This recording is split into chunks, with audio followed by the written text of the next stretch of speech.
My alcoholic brother-in-law moved in temporarily and took over our lives. When I finally stood up to him, my husband chose his brother over me. I'm Barbara, 32F, and I've been married to Jimmy, 35M, for 4 years. We met in college when I was a sophomore and he was a senior. I was immediately drawn to his kindness and protective nature. We dated for 5 years before getting married in a small ceremony surrounded by close friends and family.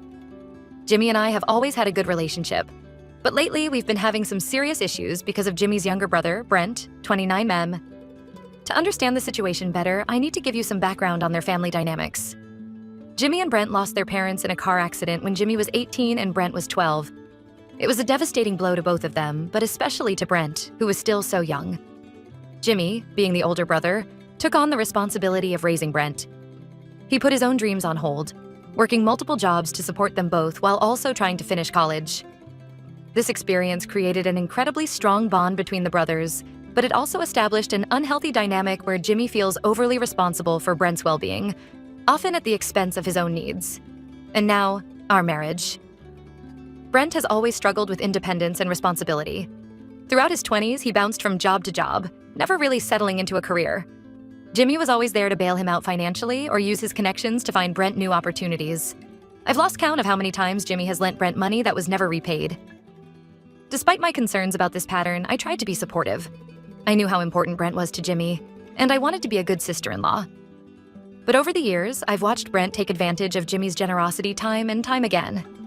The current situation started about 6 months ago when Brent's wife, Lisa, left him for another man. They had been married for just 2 years, and the split was messy and painful. Brent fell into a deep depression, started drinking heavily, and eventually lost his job as an accountant due to frequent absences and mistakes. At first, I was sympathetic. Divorce is hard, and I understood that Brent was struggling. Jimmy and I invited him over for dinner regularly, listened to him vent about Lisa, and tried to encourage him to seek therapy or join a support group.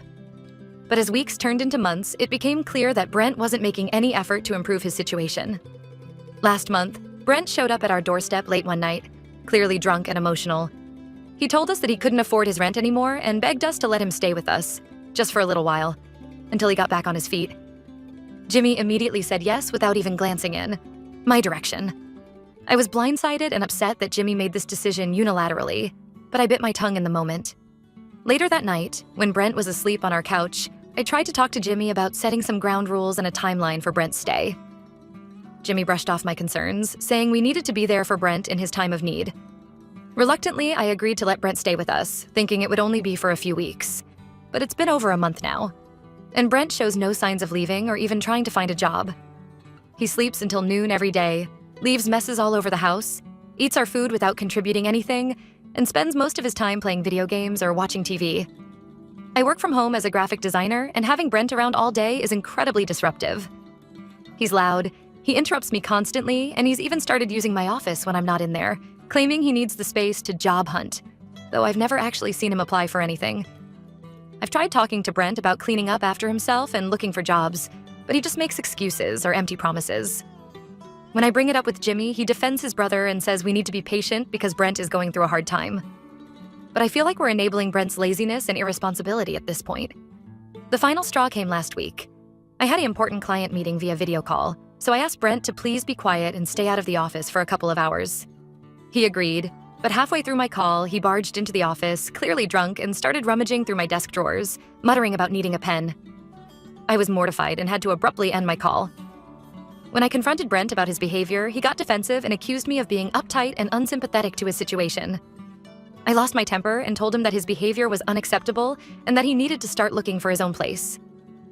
Brent stormed out of the house and, of course, called Jimmy to complain about how mean I was being. When Jimmy got home that evening, instead of backing me up, he accused me of being heartless and abandoning family in their time of need. He said I don't understand because I'm an only child and don't know what it's like to have siblings. We got into a huge fight about it. I pointed out all the ways Brent has been taking advantage of us and disrupting our lives. Jimmy countered by bringing up all the times his family welcomed me for holidays when my own parents were being difficult. My relationship with them has always been strained. He said he never complained when my college friend stayed with us for a week last year, when she was visiting town. I felt like Jimmy was completely missing the point. Hosting someone for a week is very different from letting them move in indefinitely with no end in sight. I told Jimmy that I love him, but I can't continue living like this. Our home doesn't feel like our own anymore with Brent here all the time. I said that Brent needs to move out by the end of the month. Jimmy got even angrier at this ultimatum. He accused me of trying to come between him and his brother and said that if I force Brent out, I'll be damaging their relationship irreparably. He stormed out of the house and didn't come back until late that night. He's barely spoken to me since then, except to reiterate that he won't kick Brent out. I'm at my wit's end here. I feel torn because I know Brent is struggling, but I also feel like we've done enough to help him already, and he's taking advantage of our kindness. I don't want to come between brothers, but I also don't want to be a doormat in my own home. Am I the asshole for wanting to kick my brother-in-law out? What should I do in this situation? Update 1. Thank you all for your responses and advice. I really appreciate the support and different perspectives you've offered. It's given me a lot to think about. After reading your comments, I decided to try one more time to have a calm, rational discussion with Jimmy about the situation. I waited until we both had a day off work and Brent was out of the house. I made Jimmy's favorite breakfast and suggested we have a picnic in the park where we had our first date, hoping the nostalgic location might help him remember our relationship's importance. At the park, I calmly explained how disruptive and stressful it's been having Brent living with us.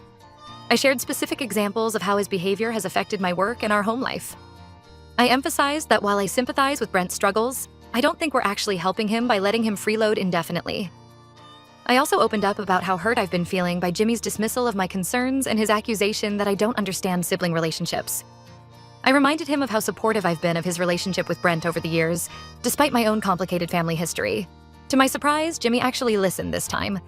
As we talked, he began to open up about his own conflicted feelings. He admitted that he knows Brent has been taking advantage of the situation, but he feels trapped by guilt and obligation. He confessed that every time he tries to talk to Brent about finding a job or moving out, Brent brings up their parents' death and how Jimmy promised to always take care of him. Jimmy broke down, crying as he shared how scared he is of losing Brent, the only blood family he has left. He's terrified that if he pushes Brent too hard, Brent might start drinking even more heavily or do something drastic. Jimmy revealed that Brent has made vague comments about not wanting to go on that have really worried him. I was shocked by this information. I had no idea Brent had been emotionally manipulating Jimmy to this extent. It made me see the situation in a new light, and I felt a renewed sense of compassion for both brothers. After a long, emotional conversation, Jimmy and I agreed that we need to find a way to help Brent that doesn't involve him living with us indefinitely. We decided to give Brent 2 more months to get a job and find his own place. In the meantime, we're going to set some firm house rules. Brent must contribute to groceries and household expenses. He needs to do his share of chores around the house. He must actively apply to jobs every day and show us proof of his applications. No more drinking in the house. He needs to respect my work hours and stay out of my office. Jimmy agreed to have a serious talk with Brent about these expectations and the 2-month timeline. He also promised to look into resources for addiction counseling and therapy for Brent, recognizing that his brother needs professional help that we can't provide. I felt cautiously optimistic after our conversation. Jimmy and I seemed to be on the same page for the first time in weeks, and I was hopeful that we could work together to improve the situation. However, things took an unexpected turn the very next day. I was working in my office when I overheard Brent on the phone in the living room. He was talking to someone, I think a friend, and complaining loudly about how unreasonable Jimmy and I were being and how we were kicking him out on the street. He called me several nasty names and said I had turned Jimmy against him. The worst part was when I heard him say, "I know how to handle Jimmy. I'll just remind him of Mom and Dad, maybe threaten to do something stupid and he'll back down. He always does."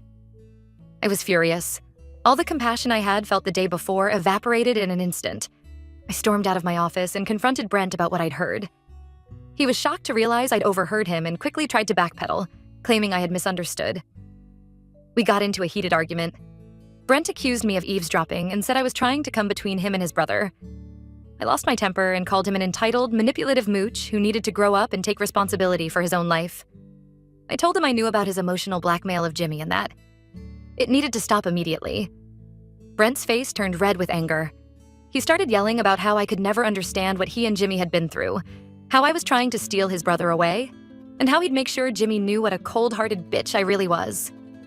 Then he stormed out of the house, slamming the door behind him. I was shaking with anger and adrenaline. I tried to call Jimmy at work, but he didn't answer. I sent him a text asking him to come home as soon as possible because we needed to talk. A few hours later, Jimmy came home to find me still upset and Brent nowhere to be seen. When I explained what had happened, I expected Jimmy to be as angry as I was at Brent's manipulation. Instead, to my shock and dismay, Jimmy defended Brent. He said I shouldn't have confronted Brent like that I must have misunderstood what I heard, and that even if Brent did say those things, he probably didn't mean them. He accused me of provoking Brent and making the situation worse. We got into another big fight. I couldn't believe Jimmy was taking Brent's side after everything we had talked about the day before. Jimmy ended up leaving to go find Brent, saying he was worried about his brother's state of mind. That was yesterday, and Jimmy still hasn't come home. He's not answering my calls or texts. I have no idea where he and Brent are or what's going to happen next. I'm at my wit's end here. I feel like I'm the bad guy no matter what I do. Part of me just wants to pack up and leave for a while to get away from this whole toxic situation. But I also don't want to abandon my home, or let Brent drive a wedge between me and Jimmy. I don't know where to go from here. Any advice on how to handle this mess would be greatly appreciated. Update 2. It's been a week since my last update, and things have only gotten more complicated and stressful. After Jimmy left to find Brent, they both stayed at a hotel for a couple of nights. Jimmy finally called me on the third day, saying they were coming home and we all needed to talk. I braced myself for what I expected to be a difficult conversation. When they arrived, I was shocked to see how haggard and emotional both brothers looked. It turns out they'd spent those days having intense discussions about their relationship, their parents' death, and Brent's struggles. Jimmy had finally confronted Brent about his manipulative behavior, and ultimatums were made. The three of us sat down in our living room, the tension palpable. Jimmy started by apologizing to me for dismissing my concerns and leaving like he did. He admitted that he'd been in denial about the extent of Brent's issues and the strain it was putting on our marriage. Brent then spoke up, his voice shaky. He apologized for his behavior and acknowledged that he'd been taking advantage of our kindness. He revealed that he's been struggling with depression and alcohol addiction since his divorce, using emotional manipulation to avoid facing his problems. The conversation that followed was long, emotional, and at times heated. We discussed boundaries, expectations, and the need for real change. By the end, we had come to an agreement. Brent would move out within 2 weeks to a small apartment Jimmy would help him find. He would enter an outpatient rehab program for his alcohol addiction. He would start seeing a therapist to work on his depression and codependency issues. Jimmy and I would attend couples counseling to work on our communication and rebuild trust. Family dinners would be limited to once a week, and Brent would need to respect our boundaries. I felt cautiously optimistic about this plan, but also exhausted and wary. The past few months had taken a significant toll on my relationship with Jimmy, and I knew we had a long road ahead to repair the damage. The next 2 weeks were a flurry of activity as we helped Brent find an apartment and pack his things. There were moments of tension, particularly when Brent made comments about feeling kicked out, but Jimmy was firm in reinforcing the plan we'd all agreed to. Now, Brent has been in his new apartment for about a week. He's started his rehab program and seems to be taking it seriously so far.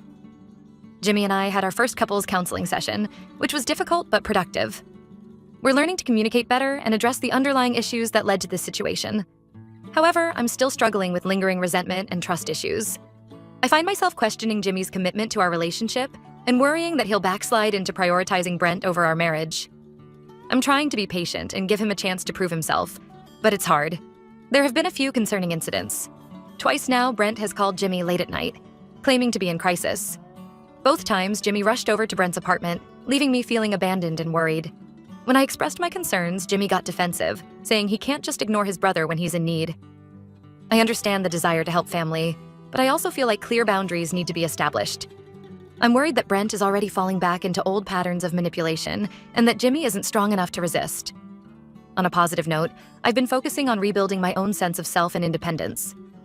I've started taking an online course to expand my graphic design skills, and I've been reconnecting with friends I'd neglected during the chaos of the past few months. It feels good to reclaim some control over my life and remember who I am outside of this family drama. Jimmy and I are trying to plan a weekend getaway to reconnect and focus on our relationship without distractions. I'm hopeful that it will be a positive step, but I'm also anxious about leaving Brent unsupervised for an entire weekend. I'm taking things one day at a time, trying to balance being supportive of Jimmy's relationship with his brother while also advocating for my own needs and the health of our marriage. It's a difficult tightrope to walk, and I'm not always sure if I'm handling things the right way. Any advice on how to navigate this complex family dynamic while protecting my marriage would be greatly appreciated. I'm committed to making this work, but I'm also scared of being hurt again if things don't improve. Update 3. It's been about a month since my last update, and I wanted to share the latest developments in our ongoing family saga. Brent has now been living in his own apartment for 5 weeks. The transition hasn't been smooth, but there have been some positive changes. He's been attending his rehab program regularly and, according to Jimmy, hasn't had a drink in 3 weeks. He's also started seeing a therapist twice a week to work on his depression and codependency issues. Jimmy and I have been continuing with our couples counseling. It's been challenging but illuminating. We've uncovered some deep-seated issues in our relationship that go beyond the situation with Brent. Jimmy's need to be the protector and fixer, stemming from his experience of losing his parents and raising Brent, has led him to sometimes dismiss my feelings and opinions. On my part, my difficulty in expressing vulnerability due to my strained relationship with my own family has made it hard for me to communicate my needs effectively. We're slowly learning to communicate better and understand each other's perspectives. It's a work in progress, but I feel like we're moving in the right direction. The weekend getaway we planned was both wonderful and stressful. We had some great moments of reconnection, enjoying each other's company without the constant tension of the past few months. However, Brent called Jimmy multiple times during our trip, each time with some minor crisis that he insisted only Jimmy could help with. Jimmy tried to set boundaries, but I could see how torn he felt each time his phone rang. On the positive side, I've thrown myself into my work and personal development. The online course I'm taking has led to some exciting new project opportunities. I've also started volunteering at a local animal shelter, which has been a great source of joy and stress relief. As for our family dinners, we've managed to stick to the once-a-week schedule. They're still somewhat tense affairs, but they're improving. Brent seems to be making an effort to engage in more positive conversations and has even started asking me about my work, which is a big step for him. However, there have been some setbacks. Last week, Brent lost his job at the local supermarket where he'd been working part-time. He claimed it was because his boss was unsympathetic to his recovery process, but Jimmy later found out that Brent had been consistently late to shifts. This led to another argument between Jimmy and me about how much support we should be providing Brent. I'm trying to be patient and understanding, but I still find myself feeling resentful at times. There are moments when I wonder if this is what the rest of our lives will look like, constantly walking on eggshells, waiting for the next crisis with Brent. Jimmy and I had a long talk last night about our future. We both agreed that we want to make our marriage work, but we also acknowledge that Brent's issues will likely be a part of our lives for the foreseeable future. We're trying to find a balance between being supportive family members and maintaining healthy boundaries. We've decided to set some new ground rules. Jimmy will not rush over to Brent's apartment for every crisis. Instead, he'll encourage Brent to use the coping strategies he's learning in therapy. We'll have a no Brent talk rule for date nights, allowing us to focus on our relationship. I'll be more involved in discussions about how we support Brent rather than Jimmy making one-sided decisions. I'm cautiously optimistic about these changes, but I know we have a long road ahead of us. I love Jimmy, and I want to support him, but I also need to make sure I'm taking care of myself and my own needs. As we move forward, I'm trying to take things one day at a time. Some days are better than others. I'm learning to celebrate the small victories, like Brent making it through a family dinner without any drama, or Jimmy and I having a disagreement without it turning into a big fight about his brother. I'm not sure what the future holds for us, but I'm committed to doing the work to make our marriage stronger. At the same time, I'm also trying to build a life for myself outside of this family drama, focusing on my career and personal interests. Thank you all for your support throughout this journey. Your advice and perspectives have been invaluable. I'll update again if there are any significant changes in our situation.